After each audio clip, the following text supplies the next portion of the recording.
The world is changing. Who now has the strength to stand against the armies of Isengard and Mordor? To stand against the might of Sauron and Saruman, and the union of the two towers. Welcome back to another episode of Front Row Cinema, a movie podcast for movie lovers by movie lovers. I am your host, TJ Trimboli, and with me, as always, my co-host. We got one of the riders of Rohan in the building tonight, Mr. James O'Reilly. How's it going, buddy? We Good, we got another roll credits. We did, I know. We do it. We thought we would get these way more often, and then it turns out that we don't. I'm pretty sure. I mean, I might have missed a couple. I don't think I did, but I might have missed a couple. But I'm pretty sure so far our only two are from the Lord of the Rings movies. Yeah, well, actually, no, Jim. There is one more movie that we did get it from, and it was a lovely little movie The called Perfect The Storm, Perfect right? Storm. Yeah, Yeah. yeah. So we've had three so far. We definitely thought it would be more often, but so far three. But we'll take them where we can get them. And each week we take a look at my 1,000 movies I've seen in theaters, and we see how well it's aged, along with the hype surrounding the film, its box office analysis, and legacy in the film industry. So if you enjoy this kind of content, hit that sub button on YouTube, leave that 5-star review on Spotify and Apple Podcasts. It's how you help the channel grow. Jim, no surprises tonight. What are we watching? Lord of the Rings, The Two Towers. That's right. An absolute 2002 classic. Directed by Peter Jackson from a script by him, Fran Welsh, and Philippa Boyens, and starring Viggo Mortensen, Ian McKellen, Orlando Bloom, Elijah Wood, and so many more people. The list could go on and on. Now, Jim, we with this they're few and far in between now, especially now as we're getting into these later years. We're not going to see them, so we got to enjoy them at every time we can get them. We've got the VHS. Oh, VHS time. That's right. We're busted. So I've got the VHS for Fellowship and now the VHS for Two Towers. I have not been able to track down the Return of the King one, which makes me worry that I think in 2003 is really where we finally see them stop making VHS copies. Yeah, I mean, right. We got to be getting there. You mentioned that last time. Yeah. Yeah, which would be a shame to not be able to complete the VHS set of the Lord of the Rings. So let us know out there in the world, people, if you know, if you got a beat on if there was a Return of the King VHS or not. Let us know down in the comments below. But we turn to the That's back. so horrible. You can't have a VHS set of the Lord of the Yeah, Rings movies. This I is know. injustice. I know. How am I Not supposed to since the live? Berlin Wall has there been something so divisive. How am I supposed to live as a collector with an incomplete collection? It's just Yeah. it's insulting. But we turn to the Man. back of the VHS for the log line, and it reads, "The Fellowship is broken, but the quest to destroy the One Ring continues. Frodo and Sam must entrust their lives to Gollum if they are to find their way to Mordor. As Saruman's army approaches, the surviving members of the Fellowship, along with people and creatures from Middle-earth, prepare for battle. The War of the Ring has begun." Dun, dun, Begun it dun. motherfucking has. Dun, dun, dun. Da-da-da. Da-da-da. Dun, dun, Great. Yeah, dun. great music. And I can Dun, never dun. say Mordor without trying to pronounce it like Christopher Lee, like Saruman does whenever he's like, "For the depths of Mordor. Gul Doom." It's the way he pronounces everything is so great in this movie. I now, of course, Jim, I'm assuming the answer is yes. You saw this movie in theaters? Yeah, of course, dude. Yeah, totally. Now I remember, was it Fellowship that you said you got like three different family members to take you to it? Yeah, I'm pretty sure I saw this one multiple times too, but I don't have a distinct memory of it. I definitely remember it like it's like one of those weird memories that's still crystal clear for me on Fellowship, like all these years later. But I definitely saw this in theaters multiple times though. Sure. Yeah, I think I only caught this the once. I think Big Rob was never a big fantasy guy, so I think we were only convincing him once out of the gate to take us to these bad boys. Yeah. I mean, it went so well when I saw Fellowship 3 times. You know what I You're mean? like, I gotta Like I retest just the like couldn't formula. figure out why I would I needed to do it again. I just needed to. Well, yeah, but you probably weren't able to convince your brother again this time, considering how No, my one famously older he brother was loved. out. I'm Yeah, pretty sure we got my dad to take us like more than once this time. gotcha. All right, so I mean, listen, if there was any one that for him to be all in on seeing more than once, it is absolutely the Two Towers. So Yeah.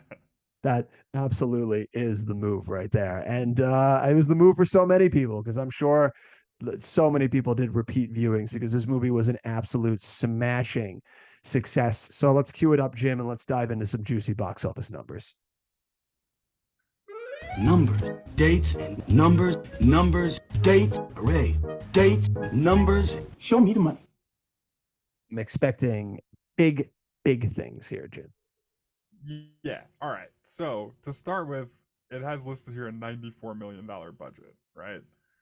Um, I'm gonna shake it up a little bit here at the beginning Right? because Lord of the Rings comes out on Wednesday, December 18th. Wednesday It release. is a 5-day weekend, like leading up. I mean, well, it's 1, 2, 3, 4, 5. It's like the 7 days leading into Christmas is when it comes out. Um, and it's a Wednesday. On day one, December 18th, it pulls in 26.2 million, which, Just if for you its remember from single last day. week, that single day gross beats Eight Crazy Nights, if I remember correctly. Like Eight Crazy Nights' entire lifetime. Yeah, absolutely. Dude, not only that, looking at that, that's the second highest grossing Wednesday behind episode 1, Phantom Menace. Yeah, and I mean, it's like during the holidays, but it's not on a holiday. It's just a random Wednesday So in random, like people are December. still It's like a yeah, week before Christmas. yeah. So People are still people are working. working, you know? How many people you Um, think called out for that, dude? Like the Poke flu? I don't know, probably a good amount. We're all just sitting at school waiting for Friday, like, come on. So day two, it pulls in on a Thursday, just Thursday, December 19th. It pulls in 13.9 million. Dude, So before it even gets to its opening weekend, it's made $40 million. it's already made more than Yeah, all of Eight Crazy Nights from last week. right. So I wanted to start with the days because those first 2 days and especially that first one were like impressive, right? Oh yeah, no, that's huge right there. And then during its opening weekend, just Friday, Saturday, Sunday, it opens number one with $62 million. Ooh. Yeah, that's a it's on so that's an on the lower end for the 3-day weekend, but it makes sense given the fact that it came out on a Wednesday. Yeah, So I mean, that's $40 million of its opening business came but before yeah, that from weekend. 2 days before. Yeah. So like Like if you put them that's together, it's up to 102 million, which is yeah, like contending with the best of all time. yeah, absolutely. But so for that 62, for our list here, it's gonna settle into the number 11 spot. Just behind Star Wars Episode 1, 64.8, and just ahead of Signs, 60 million. That 62 million opening weekend, though, interestingly enough, is the fifth biggest opening weekend of 2002, behind notable movies that we've done: Spider-Man, Harry Potter, Star Wars. But funnily enough, that opening weekend is lower than Austin Powers and Goldmember also, Oh yeah, okay, which that's goes to fair. show how much of a fucking hit that movie was. Yeah, but again, you're But like, again, yeah, there's again, it forty has million the dollars worth of asterisk. people who would have saw it that weekend if it wasn't Yeah, out on there. yeah, Like still if you has the can't really asterisk. compare the two, is the way I look at But it. it's still just funny to see that on there because at least like if you just look at the numbers there, like still coming in lower than Austin Powers. Yeah. Other notable openings that first weekend. In fourth place, Gangs of New York opens to 9.1 million. Oh, dude, that now there's a movie I am ashamed to have missed. Yeah, I saw that in theaters with my dad for sure. Dude, that's a good one right there. That's a that's Yeah, a good that movie's that's a good intense, man. that's a good possible flick you missed right there.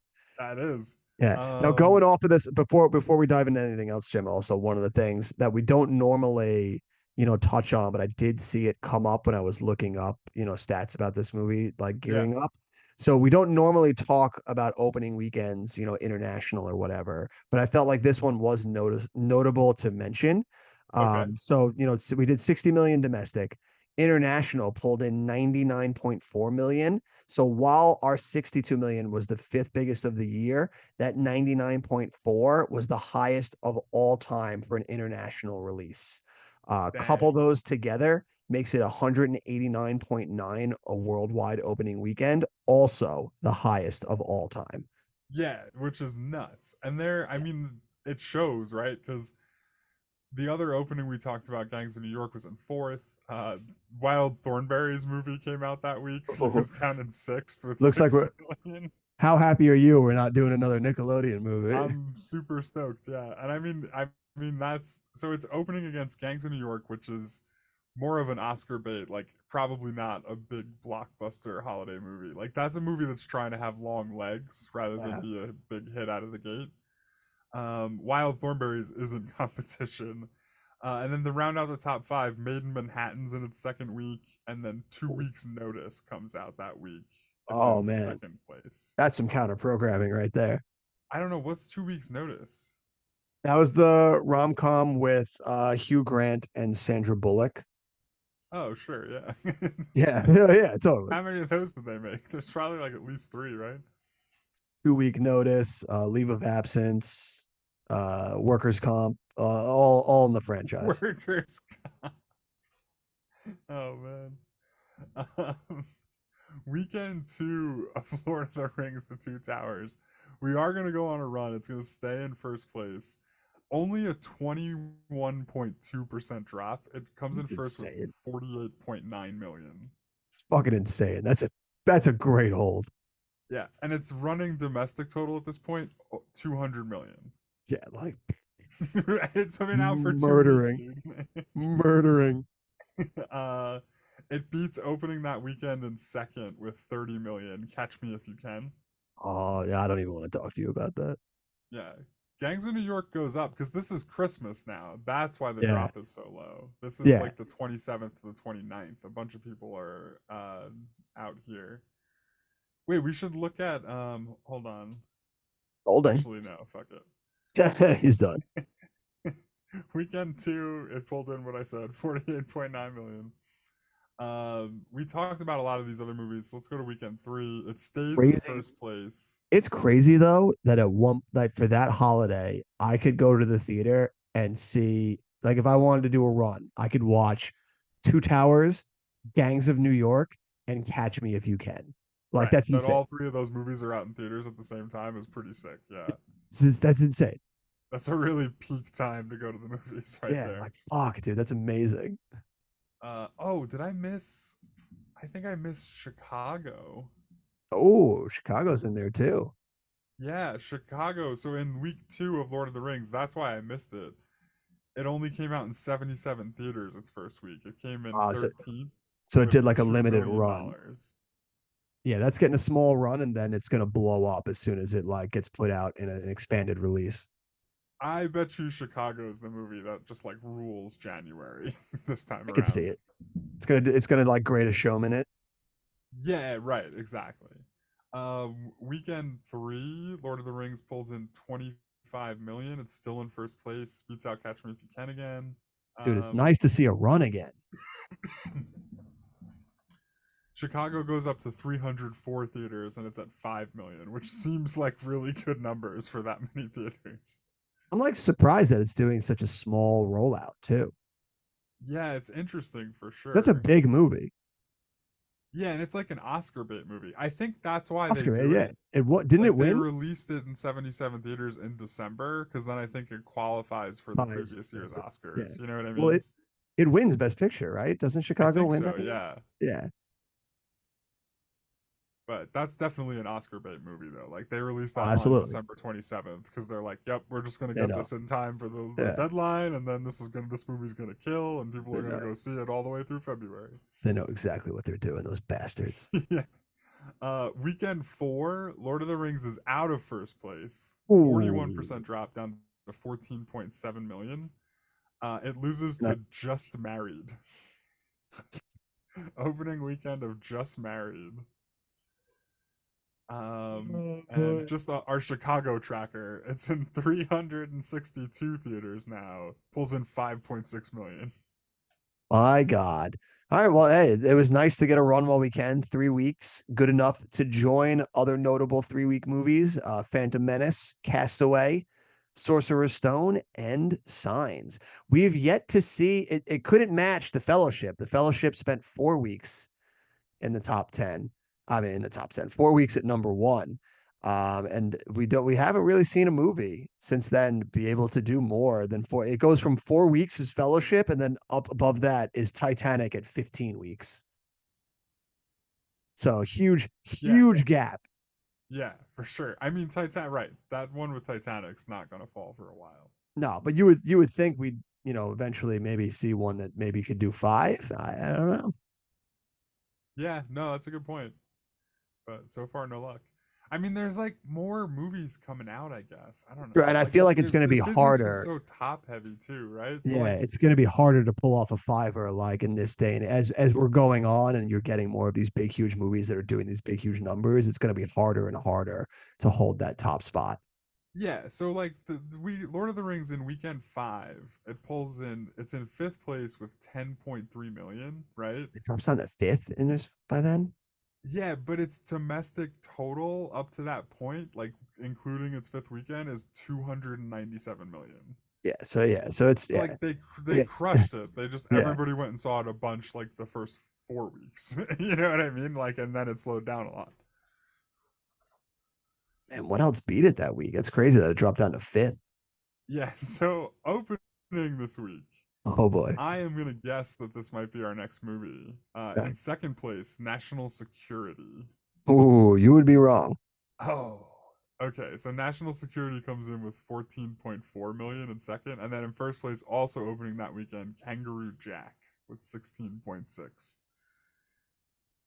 Man, 2003 off to a hot start. Yeah. So yeah, and I mean Catch Me If You Can is ahead of it, so that's kind of like leapfrogged it in this process. It's got Like it legs. was behind it for the first couple weeks, but it's staying a bit stronger. Just Married still in the mix up there in third. Ooh. But yeah, like this is really like the dead period though, because nothing else is coming out really. Like But it's like January is a Darkness wasteland. Falls. This comes out the next week. Who the hell Oh would even heard of God, that? it's a horror movie. And then let's just ride Lord of the Rings out of the top 10. So weekend 7, it's in seventh place. Weekend 8, it's in 10th place. Ooh, can I get one more? Give it one more, baby.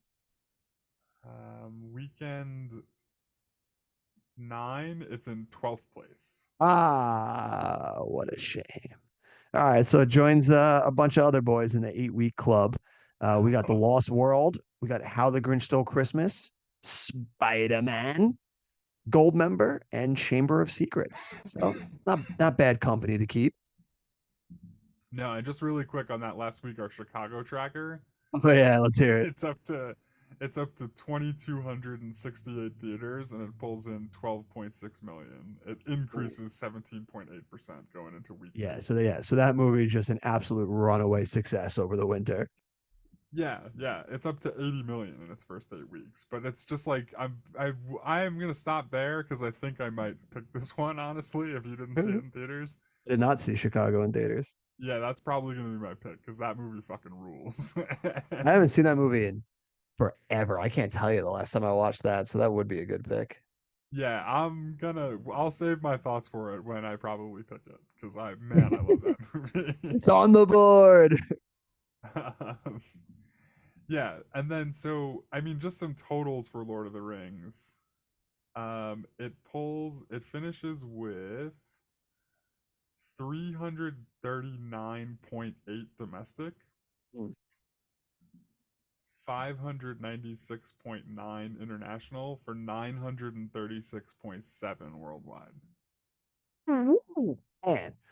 So 936.7 worldwide, good enough to be the highest grossing film of 2002. I remember when we did Spider-Man way back when, and we realized how big that Spider-Man opening was, that there was two other movies that were going to come in higher than it. And Yeah. it ended up Chamber of Secrets being one of them, and now Lord of the Rings takes that top spot for 2002 on our list, 936.7, good enough to put it in the number 3 position, just behind Sorcerer's Stone's 974, and just ahead of Star Wars Episode 1's 924. So that is pretty freaking awesome right there. Yeah, it's in great And company. yeah, and then over on the domestic front, that 339.8, good enough to be in the number 4 position, just behind Spider-Man's 407 and just ahead of Sorcerer's Stone's 317. Yeah, So that's that's that's pretty good. yeah, And then that's yeah, just to compare fucking it success. to the one we've done already, it beats out Fellowship domestically. It has a better opening, 62 to 47, and I'm pretty sure the total gross is better as well. Yeah, Fellowship only made 868, so it's like it's getting better for them as they go. Yeah. Yeah, so they know that there was like that Fellowship one wasn't a ceiling. They were gonna do better with each one now. So now at this point they were like, dude, Return of the King is gonna fucking kill it for us. Like this is an absolute like stonking success. Yeah, And it was. It absolutely.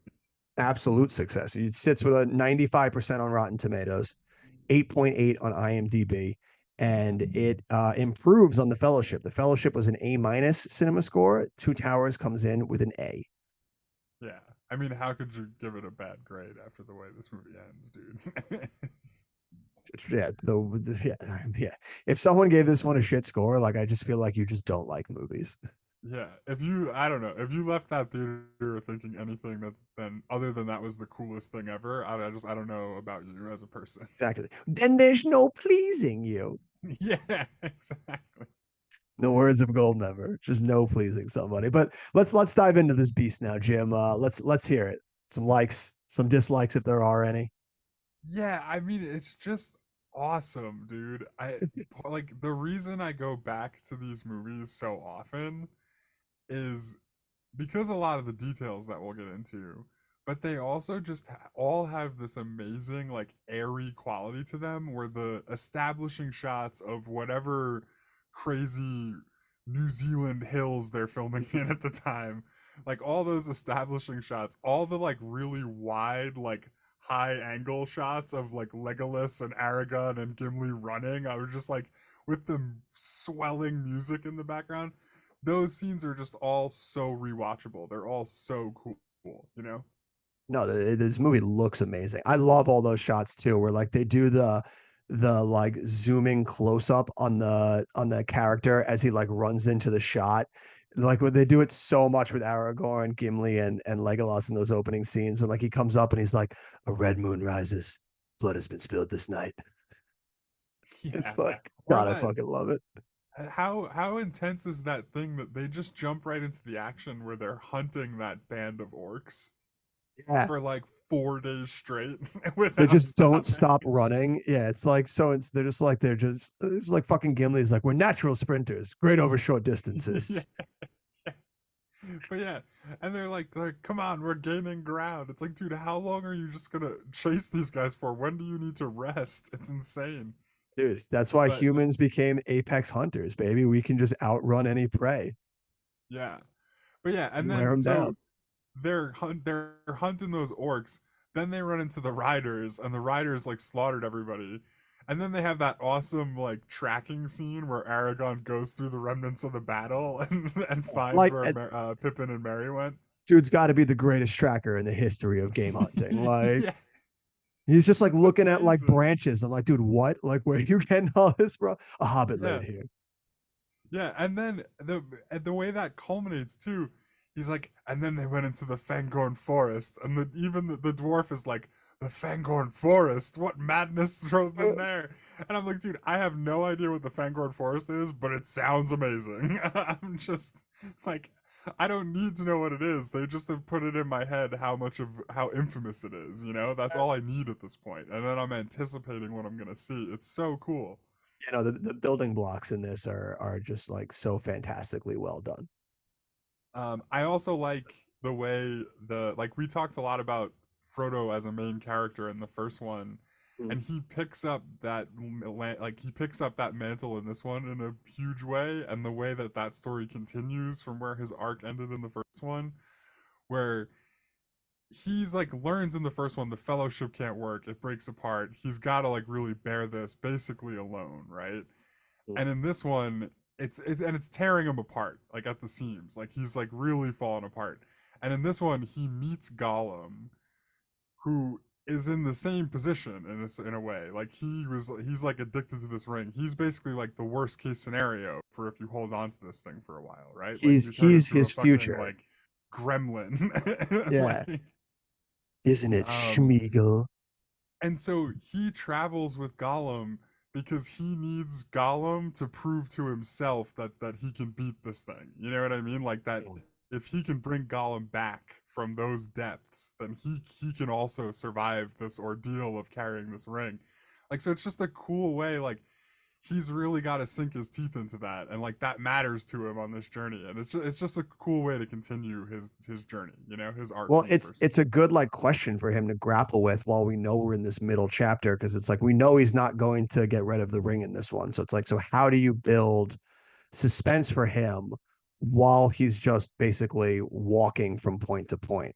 And it's like you put in those seeds of doubt in him, and that this is a movie of like self-reflection with him, that like he's going through the motions where with each step he's taking, he's becoming more and more concerned that there's no going back once he gets to where he's going. So this whole thing with him coming across Gollum is not only a good way for us to see that like, oh, this is his future if he can't find a way to destroy this ring, but it's also a good way for him to grapple with the idea that, and just like you said, we're like, if I can get this creature to come back from the brink, then there's hope that I can come back from the brink. And I right. think that's a It gives beautiful, me faith that I can win, you know. yeah, that there's an end game where I can come out still on top of this, and I'm not just walking to my doom here. And I think that's a beautiful thing that ties into what's my favorite thing about this movie is just the way that they use the theme to really drive the movie. Because like, yeah, there is plot in this movie, but I love that a lot of it feels like it's just building off the characters driving it instead of the plot driving the characters, which is always something I Absolutely, love. yeah. Because the biggest thing that you constantly see in every scene in this movie is this idea of, this is this grand scale thing about a fight between good and evil. But like, where do you really like when they really dive deep into what that means, when we're seeing it on the ground with just like these extra characters, not even just our main characters, when we're getting into the world of Rohan and we're getting into all the like you see like the homestead people and everything. It's like, what do we do when we're faced with insurmountable odds? Like, what do we do in the face of insurmountable evil? And it's all about meeting all of these different characters and how they're going to respond to that insurmountable fear.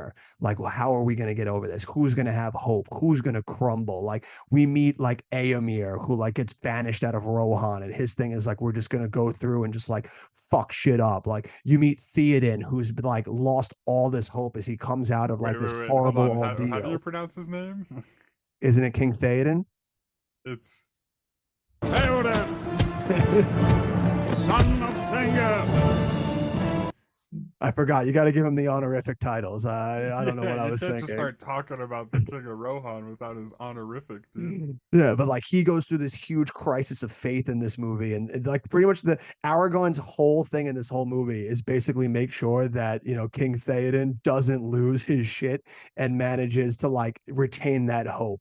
So like I Oh love yeah, this movie for just every single character we meet and every single like moment of this film is built on these characters finding a way to keep that hope alive throughout this insurmountable evil. Like so many, like you exactly. get, Samwise commented on it at the end when he has that big, huge like speech that he gives to Frodo when they're in what's it, Osgiliath. Like Sure. there's what? Yeah. It's the name That of the sounds town. like a place. Sure. I think yeah, I think I got that. I think I pronounced that one correctly. So like I this is why this one has always been my favorite of the ones. Like, the middle chapters are always the hardest to crack, but when you get them correct and like you find like an interesting way to build on it, like I'm just so absolutely sold on it. Yeah, it's something we talk about all the time, right? Or I talk about all the time, and it's one of my biggest pet peeves that I feel like I talk about, where if you have a series of movies, I need to be able to turn on any of those movies, just not watch them in any order. I just need to be able to turn it on and enjoy it as its own movie. Like that's so important to me as a viewer. And like The Lord of the Rings might be the best example of a movie trilogy just doing that every time. And it's like you're saying, like this movie is like about one thing, you know? Like and then there's like a beginning, middle, and end of how they're telling me about that one thing. It's like it's a standalone movie in a lot of ways. Yeah, it's basically a movie about keeping hope alive when faced with insurmountable odds. It's the whole movie, Yeah. and And I every mean, right, single you're right. character of them, yeah, they all go And through it. what a better way for the movie about that to end than the Battle of fucking Helm's Deep, man. Yeah, which still to this day is the greatest battle I think ever put on screen. Yeah, I mean, when you put it in context to what you were just talking about, I think definitely, right? Because like you're saying the whole movie's about keeping hope alive in the face of the all-time evil, right? Um and Helm's Deep progressively becomes more and more hopeless. Like Yeah, it's like those people constantly are getting reasons to give up hope in the Battle of Helm's Deep.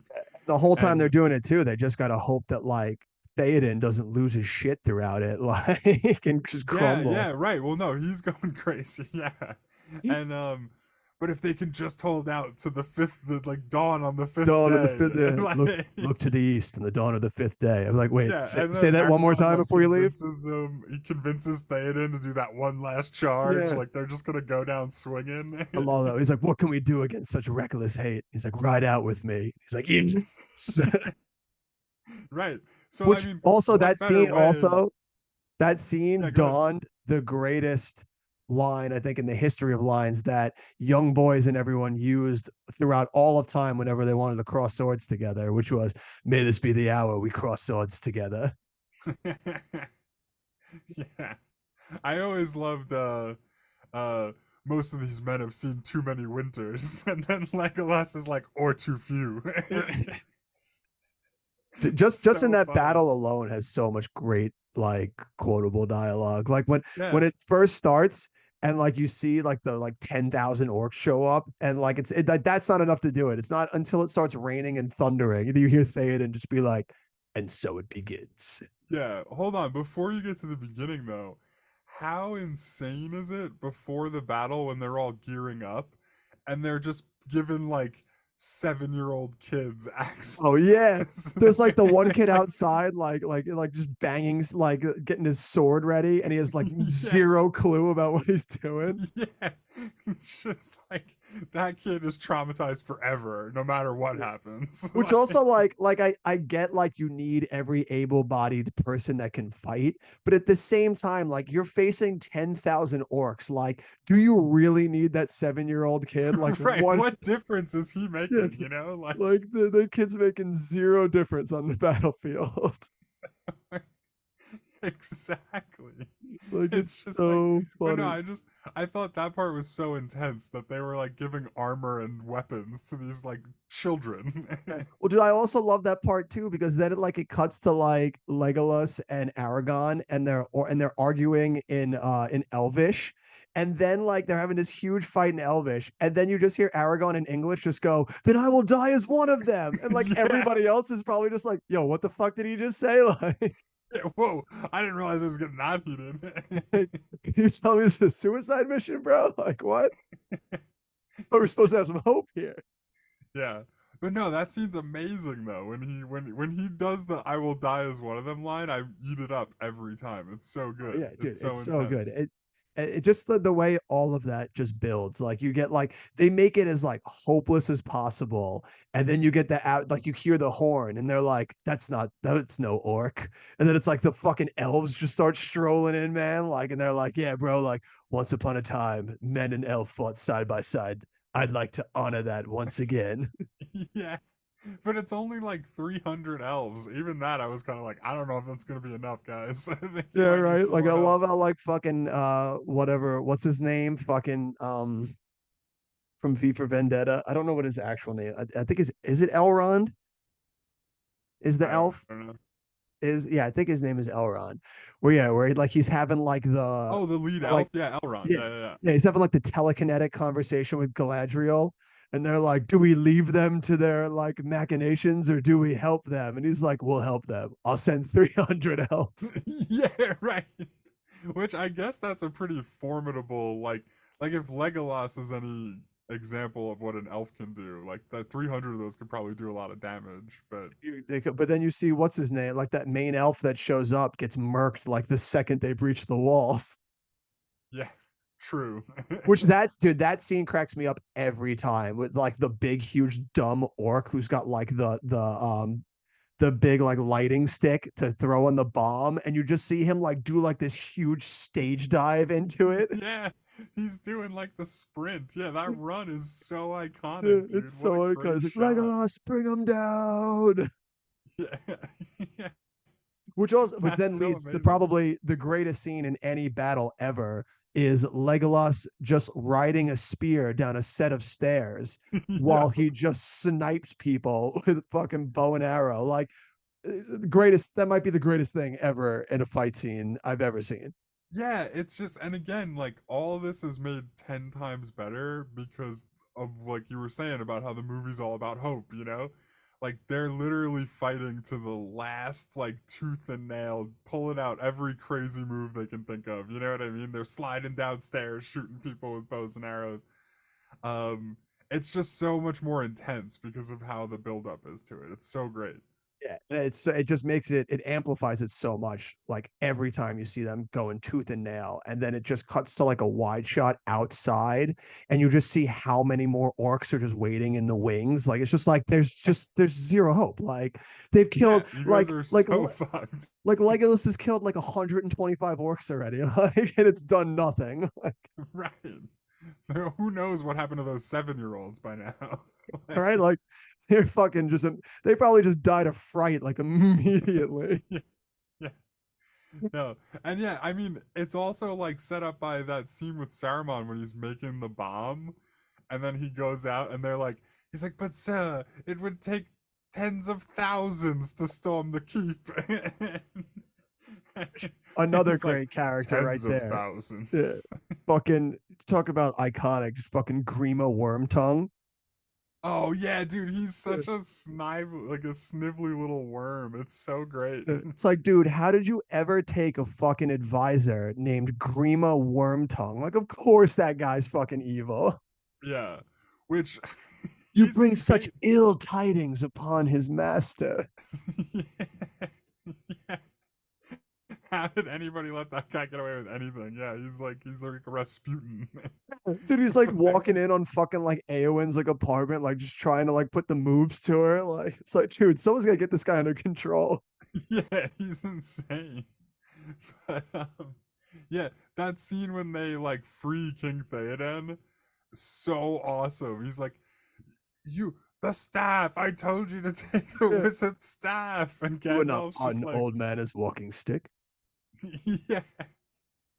But no, they just start like throwing haymakers at all the guards, like The to like guards like tame, like to set the blocks for Gandalf to get to they try Theoden. to like It's so bum good. rush Gandalf and they just beat the shit out of him. Yeah, And I love yeah, too that like Gandalf is such a fucking master strategist because he's like got it all like cloaked until Theoden's like, "You have no power here, Gandalf the Grey," and then he just like rips the yeah, cloak off to be like white. He's like, "I am Gandalf the White." Like, oh yeah. shit. Which, by the way, leads to the best sound effect in the history of movies. Give me 1 second.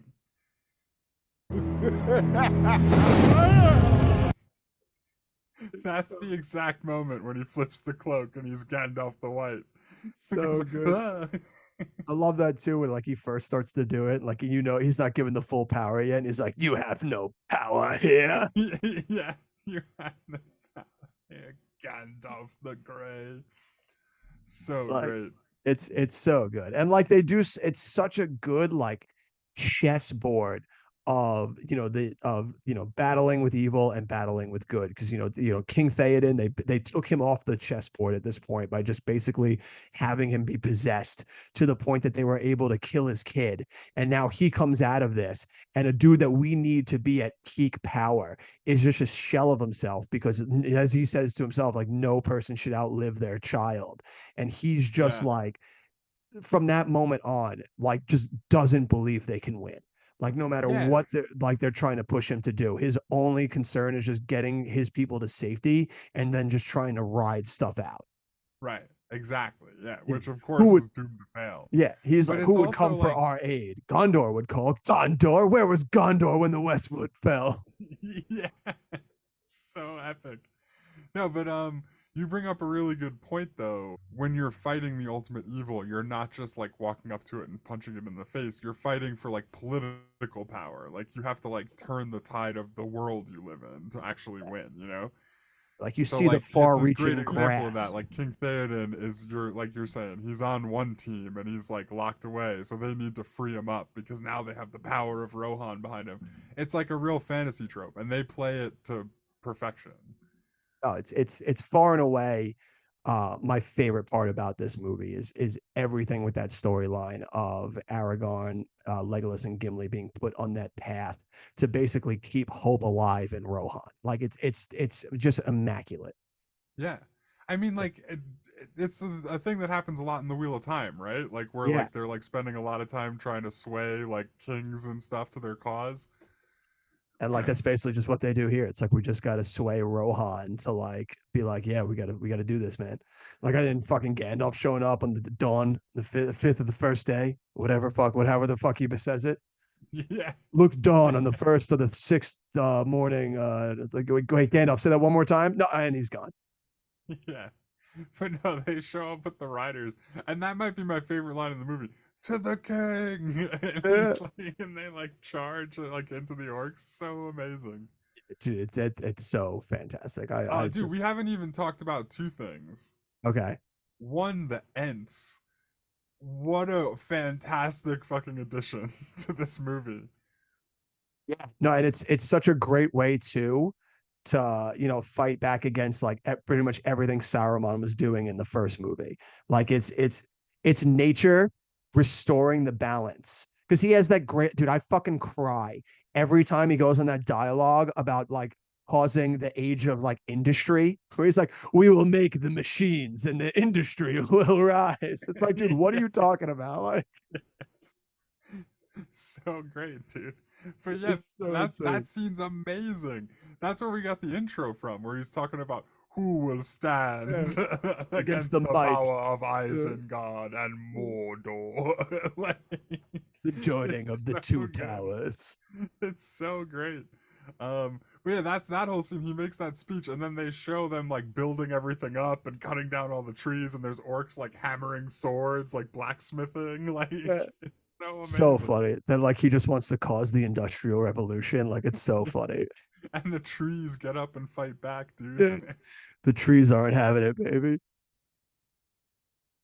Yeah, that stuff is it's so funny. That's probably like, if I had to throw a nitpick at anything, it's that basically like Merry and Pippin do nothing for most of the movie until they just like trick the Ent into going to that area to see that Yeah, and then fight back. Like, it's definitely the C storyline of the right. movie. And It's that's the not thing. They don't horrible. need to do a lot. Like, Exactly. Yeah. It's definitely like, it has like the least amount to do in the movie. But I don't hate I don't it doesn't bother. It's, even though it but might be like my least favorite part of the movie, it's still all like great no, dude, stuff. I love the Ents, dude. The Ents are so great. The way they talk all slow and they're just like take forever to make any Yeah. decision is We have such a great decided you are not orcs. part. Yeah. It's like, bro, you guys have been talking for like 6 hours. Like, Yeah. So and that but the end when they actually decide to go attack Isengard, that's so cool looking. The trees are like walking and like throwing like giant boulders in slow yeah. motion and like just like getting into a big fight and destroying like siege machines and shit. I also So love that cool. like a part of them, like Saruman making the industrial age too, is like they just built like a dam. Yeah. Dude, trees need rivers and It's water, so, yeah, man. That's it's like, so funny. Like, and they just rip the dam apart. They're like, everyone, hold on. yeah. Yeah, it's yeah, it no, it is great. I do love it also. And And that then yeah, the other thing we gotta talk about, where do you put Gollum on the list of like iconic movie characters in history? oh, he's easily like top five. Right? It's like an easy top five for me. Like, it's criminal that no one has ever nominated Andy Serkis for any of his motion capture stuff that he's done. He probably should have got nominated for this movie, dude, because What he's he not does just as Gollum plus Schmiegel, like the way that one scene where like they have the camera like start like maneuvering in a manner where like he's having the conversation with himself is unbelievable. Like yeah, his it's just just a master Andy class of Serkis does acting. his voice too, right? Yeah, yeah. Yeah, He's just it's like, unbelievable. It's crazy to me. He should totally get nominated yeah, for this movie. Like, you don't have any he's friends. incredible in it, and I'm he's not doing all listening. those like weird crawl motions and shit, right? Like Yeah, that's and all he's him on motion capture. yeah, and like the like hacking that like he puts into like the performance, like it's just like he embodies that character like no one I think we'd ever seen at that point in film. Yeah, and I mean, like, I have a couple of Gollum clips here, because how could you not take some Gollum clips? Of But course. like his delivery on some of these lines is so incredible, and it's so perfect for who this guy's supposed to be in the movie. You know what I mean? Yeah, Like, whenever he does like the oh, where he's I like almost coughing. yeah, I can't imagine anybody could play Gollum any better than they do in this movie. And he like carries the movie at points, honestly. Dude, he's fantastic. But We are famished. Yeah, like just that delivery. Like, and especially the way that like he can pivot. What's this, Yeah, precious? like I love how the cadence of the voice changes from Schmiegel to Gollum too. Because yeah, like the two clips you just played where he's Schmiegel, he has that kind of like innocent, like whimsical, right. like childlike cadence to him. What's eaters, precious? Yeah, like he seems more human in those moments for Yeah. sure. Yeah. And then you get that just like evil raspiness of like Gollum. It's just this like creature that's just been whittled away. But Like it's that's also like I think it's funny because I don't think he's asking like a child. I think he's asking because he's just like he's totally fucking offended by the thought of what you're even saying. He's like I just want to like bite the meat off of these rabbits, dude. What the fuck are you talking about? He's love like like take us. he And, bites into the meat and Sam's like, you gotta make him sick, you are. yeah. Which, dude, that's the other thing. I said Gollum carries the movie. Honestly, it's like the relationship between Gollum and Sam that carries the movie at a lot of parts. Like, Just the trifecta of the three of them is incredible.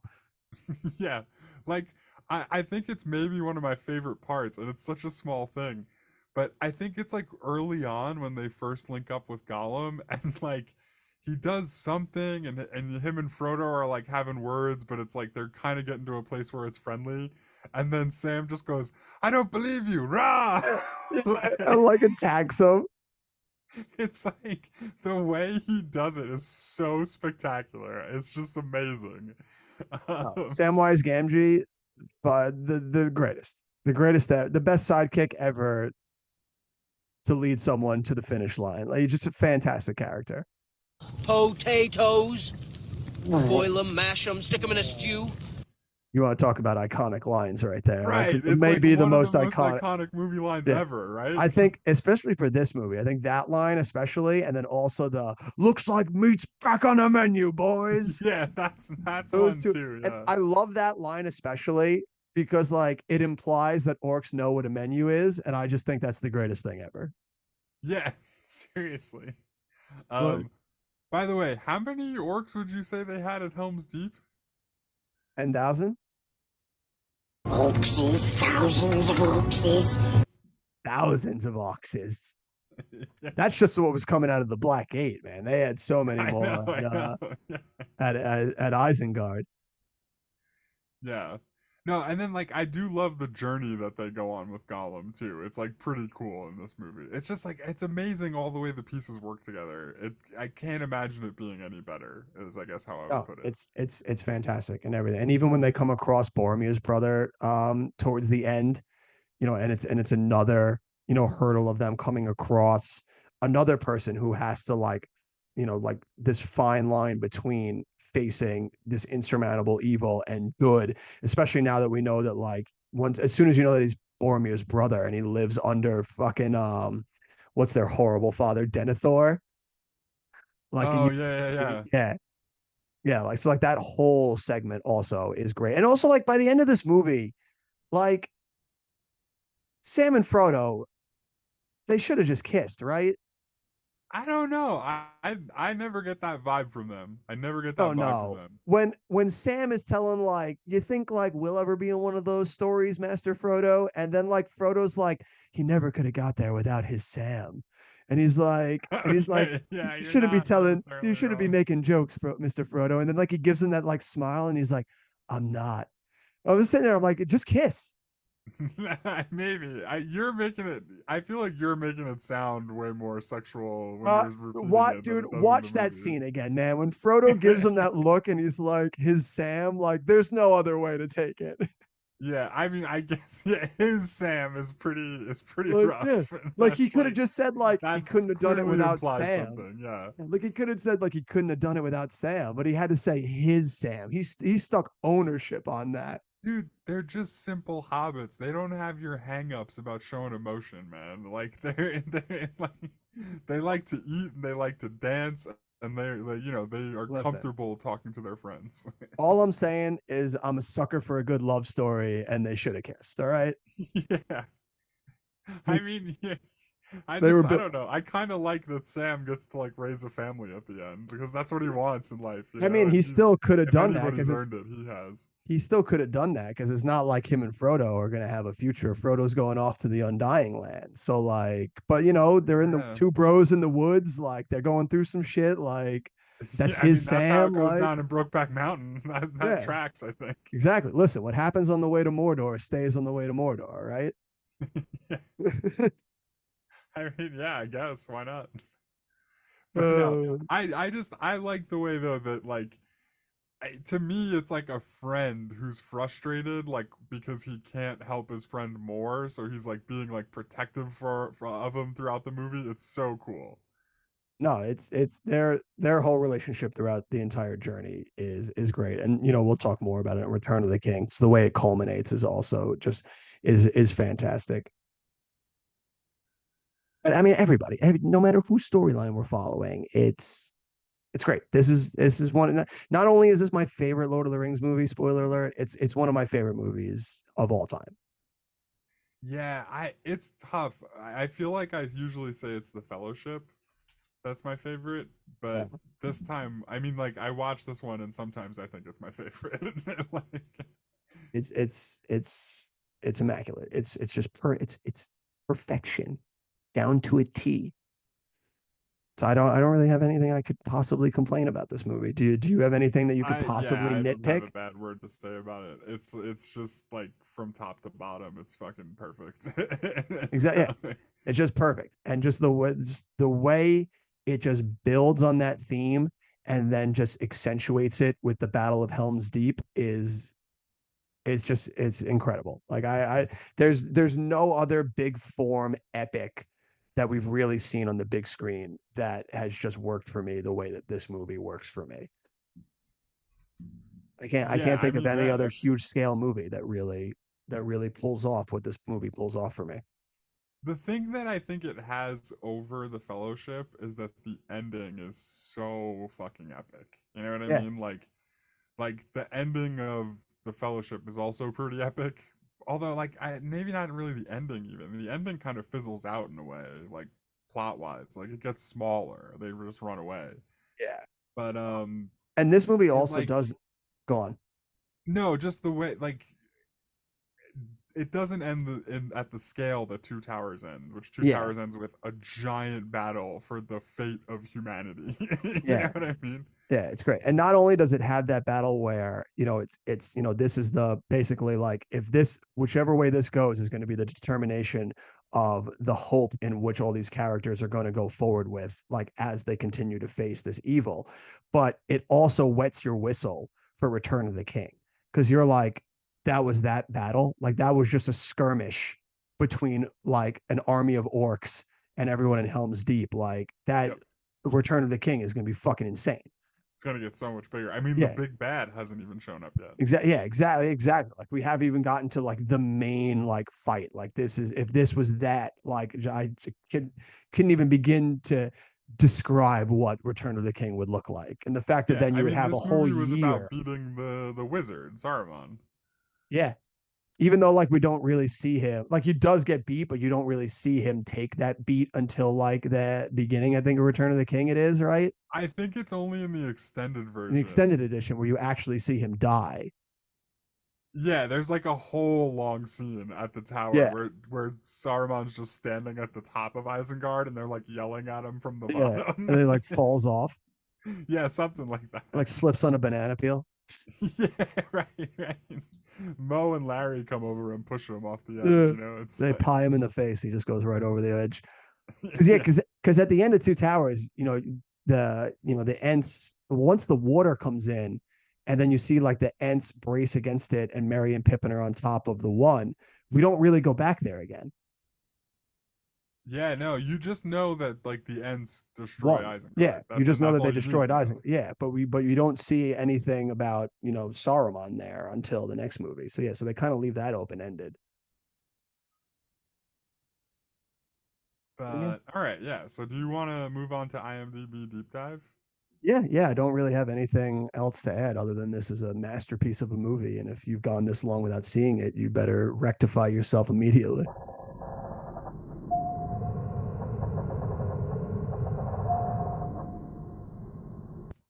I'm curious who you're going to pick on this one. I know for Fellowship we did Orlando Bloom. So Right. where do we turn our attentions now? So I think since we both put him in the top 5 of all-time Yeah, movie characters and said Andy, that this Andy guy should Serkis. have been nominated for an Oscar for this movie, it seems like the logical place to go. Is Andy Serkis. Absolutely. Dude, Yeah, he's Andy Serkis. he's so criminally underrated. Like he's so good. Well, I'm just trying to see like one, it looks like he's been around for a long time. Yeah. He's been in a lot of stuff and not just like motion capture stuff that like he's primarily known for. Like he's been in like actual acting. It looks he did a lot of TV in the like late 80s and early 90s. Oh, did this man do his stints on his procedurals? I'm looking. I want to maybe do a little game if he did, but Put um him on the procedurals. so far it's a bunch of shows in the 90s I've never heard of. Looking, nothing procedural yet. He starts doing movies in the mid 90s. Again, I haven't heard of any of these. I'll name a few I just to see if any stick I out. think Lord of the Rings is really like the first time anything of note he was in. Yeah, legit. There's not really a lot going on here. He was in an Oliver Twist miniseries. He played Bill Oh boy. Sikes. That's a pretty big part. Oh boy. That was in 1999. Ooh, that must have been what got him Lord of the Rings. It must have been, yeah. Bill Although Sikes. no, in '99 he would have been filming Lord of the Rings already, probably, or starting to, because I think they filmed for like 19 months. Dude, it's amazing. I've never heard of any of these fucking movies. He's got like I've scrolled through like 50 credits and I'm like, I don't know what any of this is. Oh well, I guess we'll start at the Lord of the Rings. Yeah, I guess we need to, yeah. So, right, he does the voice of Gollum in 2001. In the first movie Fellowship, he plays Gollum in 2002 in The Two Towers. Um, let's not do let's not do the third Lord of the Rings movie yet. Okay. I mean, Yeah. I would say this or that, but you already picked the second one, and I think I'm still leaning toward the first one. So let's do this or that with this movie. Do you take The Two Towers or 13 going on 30. I was just gonna say, dude, he's in a 2004 classic right there. Jennifer Obviously, Garner, I believe. obviously Lord of the Rings, but man, what a movie right there. The 13 going on 30 bloopers too. Dude, what a fucking like you were just in the greatest fantasy series of all time. How are you gonna follow that up? I'm gonna be in 13 going on 30. Yeah. I mean, maybe this is better than an Oscar because like some of the parts that he gets are pretty amazing from this. Oh, man. Uh, in 2005, do you take Two Towers or King Kong? It's another movie I'm pretty sure we saw together, Yeah, so we that'll did. be Yeah, we done saw on the that. show We at saw some that point. together. I love King Kong, but I'm taking Two Towers, of course. Yeah, agreed. He plays Kong, by the way. He Thanks. plays. Thanks for that. I'm just saying that's pretty cool. He Dude, played King Kong. that was the start of a huge career playing monkeys that he's gonna have. Yeah, well, no, he's like the motion capture king, right? Like, all right, 2006. Obviously, not gonna take it over Lord of the Rings, but let's play this. Do you take King Kong or The Prestige? Fuck, dude, that's a hard one. That's a tough one, right?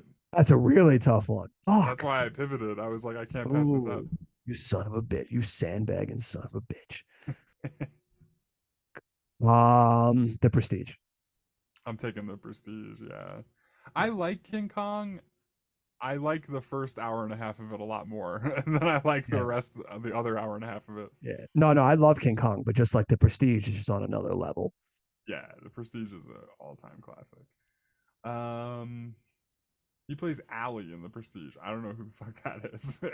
So, he's the sidekick to Nikolai Tesla. Oh, okay. Yeah, he's always in the scenes with David Bowie. All right. So I'm going through another bunch of movies that I don't think I've ever heard of.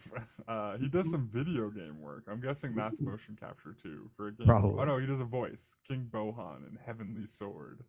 That sounds like a game. Uh, have you ever heard of Inkheart? No. No, me neither. Um, he's in a movie called Sex and Drugs and Rock and Roll in 2010. Oh boy. I've never heard of Yeah, that. never heard of that. And then finally, 2011, we get to what you alluded to earlier. He's in Rise of Planet of the Apes as Caesar. Yeah. Huge monkey career. Let's go. Yeah. Wild Bill in 2011. I don't know what that movie Yeah, never is. heard of that. He's in The Adventures of Tintin in 2011. Dude, classic right there. Do you take Tintin or Rise of the Planet of the Apes? You bastard. Quit giving me these surprises. No, I Nah, refuse. Rise of the Planet of the Apes. I'll take Tintin. You didn't even see the Apes movies. I know, but that's why I just love Tintin, dude. Tintin's so much fun. Oh, Um, he does a voice in Arthur Christmas that's like an animated movie. oh boy. Man. He does another Apes movie in 2014, Dawn of the Planet of the Apes. I'll also take Tintin. Okay, you fucking bastard. Dude, Dawn of the Planet of the Apes is so goddamn good. Absolute classic. You jumped over a pretty big movie there. Oh, The Hobbit: An Unexpected Journey. Yeah. He comes back to the God, land of not Middle seen Earth. it. I think that's the only one he's really in for the Hobbit movies. Yeah, I guess so. I mean, that makes sense, right? Because he steals the ring from Gollum. Yeah. Bilbo, you bastard. He's in Age of Ultron. Yeah. Oh, there was a movie. Oh yeah, and because he plays the same character in Black Panther later on, Yeah. right? Yeah. Law. Do you And then take Age of Ultron or Black Panther? Age of Ultron. I've never seen Age of Ultron, so I guess I have to take Black Panther. You picked a guy. We're gonna get to anger some chuds. Oh, I just saw it. Like the Okay, Jones, let's go. Let's go. 2015's The Last Jedi. Now, I am going to give you the opportunity to make some people very angry by asking you the question, do you take the Two Towers or The Last Jedi? Ooh, Jim, that's like the easiest one in the world. Obviously, the last. Just kidding. The two ta- the two I'll towers. take The Last Jedi. Fuck it. Why not? Shut the fuck No, up. I'm not doing that. I'm not taking The Last Jedi. I'll Uh, take Two Towers. I I'd take. really do like I'll The Last Jedi, though. I'll piss I people off. like I'll The take Last I'll take Jedi. the Last Jedi over Black Panther or Age of Ultron. Oh, yeah, easy. Like, that's not even close, in my opinion. That's enough to piss him off. And then, I don't know. He's in the Batman. He plays Alfred in the Batman. Yeah, he is in the Batman. There's a It's a lot great in movie. here, but it's a lot of it I haven't heard of. I wonder how much of this is like real, like bit parts or not. You know? No, well the Batman's a big role. I mean, yeah, the Batman. That's what I'm saying though. I skipped over a long period of time though. Like the Oh, Batman's 2022, and the last movie we talking like when was Last Jedi? 2017. 2017. Like we skipped over like 5 years. There's a lot Yeah. of credits. Yeah. I'm not You said familiar you with. said Black Panther already, and then I don't think Yeah, anyone yeah, we talked I don't about think Black anyone Panther. needs to talk about Rise of Skywalker. I didn't even see it honestly. Movie or on the list? No, the movie. I didn't see the movie. I see it on the list. Yeah, you saved yourself 2.5 hours. But dude, that's a great career. He's got a lot of great like blockbusters in there that he's gotten to be a part of, and like Yeah, and huge seminal roles in them too. I just think it's so cool that he's like the big motion capture guy. Like Caesar from the Planet of the Apes movies. I've never really seen them, but I know that's like a pretty like I know a lot of people really love those movies, you know? But he's It's like he's that's a pretty big so part. yeah, he's so goddamn good in them. Like you should really watch those because I think you would really like that whole trilogy, Rise, Dawn, and War. They're fantastic. What if I just watched the Tim Burton movie 3 more times? I mean, you still won't get that sequel, but I know that'll not be. I don't know that I could because my second thought that I just had was like, man, but I really wish I could watch that sequel. so just gonna be upsetting yourself every time you watch it. Yeah. But that's Um. that's a stellar career right there. Another great one pulling out from the Lord of the Rings. Just making this movie was so good at creating stars as well as putting huge stars in it. And I like that both times now Yeah. we've picked up and comers. Because like this was Orlando Bloom's like first film series. He went on to be a huge actor. Like Andy Serkis, this is the first thing anyone's really seen him in. He goes on to be a huge actor. So nice. You pick two people on the rise, Jim. So Yeah. now I mean, this is like maybe not Viggo Mortensen on the rise. This is maybe his peak, but he also becomes a lot more famous after these yeah, movies. yeah. He definitely gets a good run from this too. But I think he was at least somewhat known before, or maybe not, because I don't remember ever hearing. But again, we were like kids, so I don't think I He, would have I heard of think Viggo we're Mortensen back gonna then save him for the Return of the King, but I would bet you he's in some movies we've heard of before the Lord of the before Lord of the Rings. Rings. Yeah, Yeah. for sure. Nice. All right, and with that, I think it's time we turn our attention to our star ratings. I'm Roger Ebert. Been a scene from the best film of the decade. This is a great film. Right, great film, Raj. God. Yeah, I mean, I don't know. I basically said earlier in the episode I think this movie is perfect. And I really like don't have a bad word to say about it, and most iconic movie characters, so many quotable lines, great huge battle scene at the end, like everything you could hope for from a fantasy movie. I'm giving it 5 stars. Bam, wham, bam, shamalama, ding dong, Jim. I concur. 5 stars across the board. Absolutely. I mean, it would have to be. I said it's my favorite of the Lord of the Rings movies, and I gave Fellowship a 5. So naturally, this one got to get a 5 as well.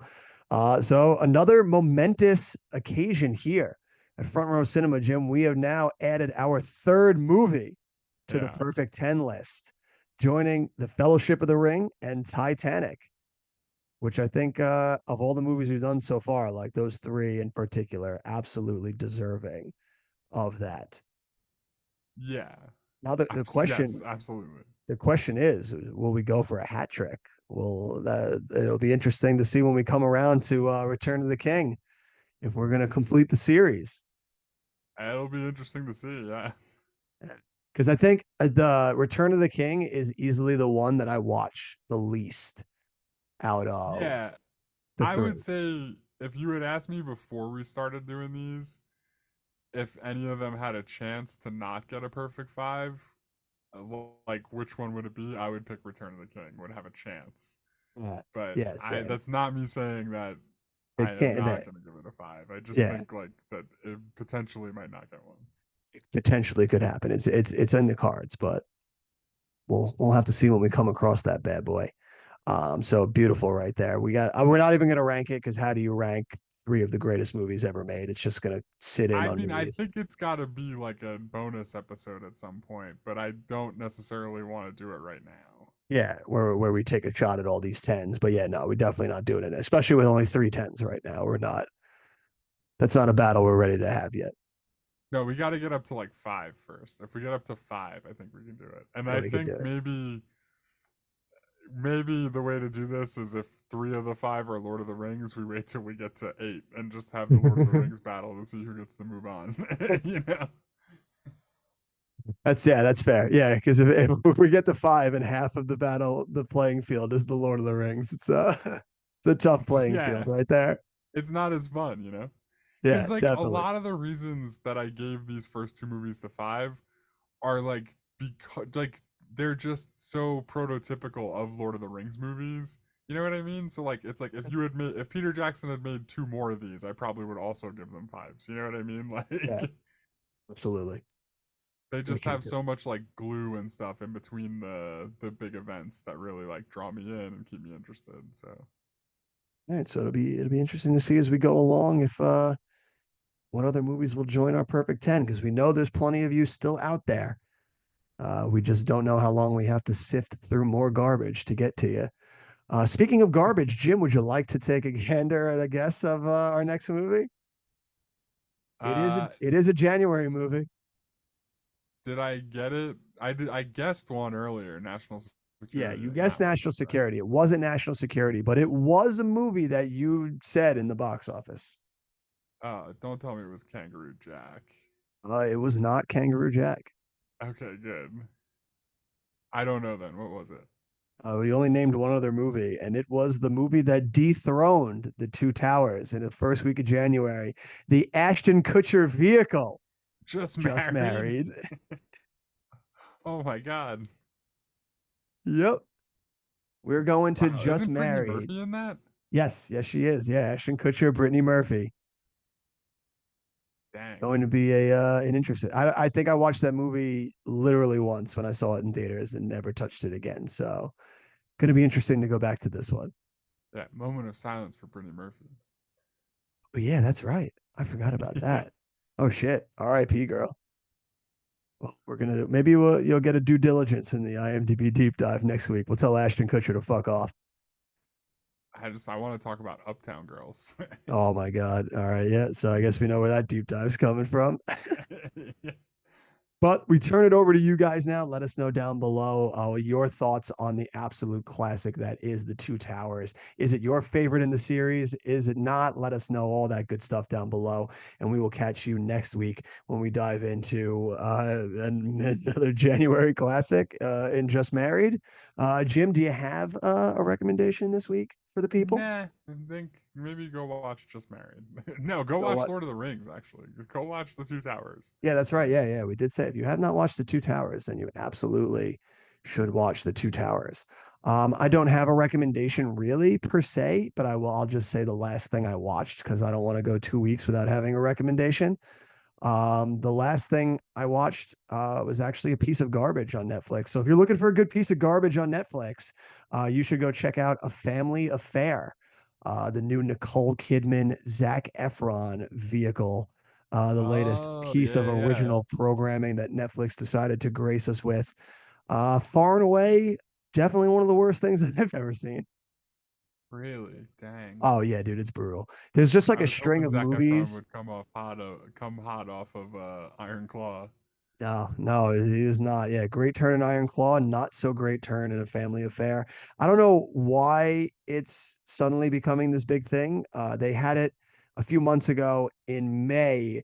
Anne Hathaway dropped the movie The Idea of You, which was about she's a middle-aged woman who ends up falling for a hot young stud who is a world-renowned singer and follows her getting involved with him. Fast forward a few months now, we have A Family Affair dropping. Nicole Kidman, middle-aged woman, gets involved with a hot young stud, Zac Efron, who is a world-renowned actor, and follows her, falling into that line of work. And I was Oh. like, what is this? Like, what is For a this? Deep second there, I Deep thought those Impact movies were going to Armageddon sound all the over again? same, but then you said actor instead of singer, so that's Yeah, cool. and suddenly yeah, but so a string of movies coming out now that are just these fantasy movies, I guess, for women right now. I, But it they're just just it screams second screen movie to me, dude. yeah, yeah, Like they're where not you're like doing like I would probably watch it while I'm like doing laundry or something. You know what yeah, I'm saying? that's Like, exactly what it is. Yeah, it's a movie to have on in the background while you're folding laundry, and it's and even then you'll want to turn it off to something better.